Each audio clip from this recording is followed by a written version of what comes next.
Il existe en droit international la notion de réfugié politique, c'est-à-dire qu'on fuit son pays parce qu'on n'est pas libre de parler, comme les Chiliens sous Pinochet, ou aujourd'hui des Iraniens ou des Chinois.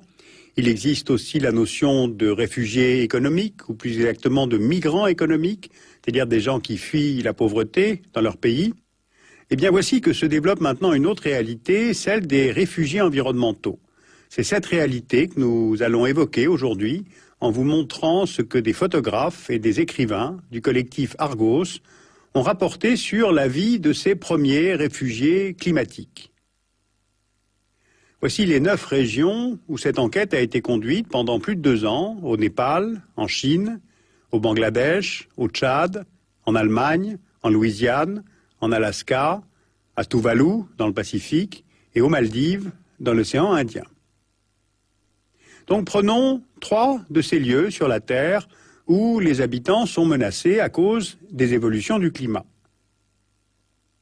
Voici la chaîne de l'Himalaya, au Népal, où l'on a constaté depuis les années 80 que les glaciers reculent en moyenne de 10 à 60 mètres chaque année, ce qui favorise la formation des lacs glaciaires.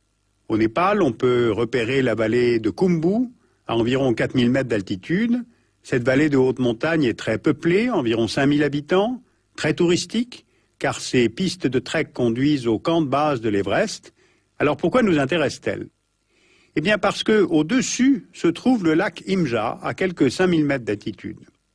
Ce lac s'est formé il y a une trentaine d'années par la fonte rapide d'un glacier, et maintenant il menace de se déverser dans cette vallée de Khumbu.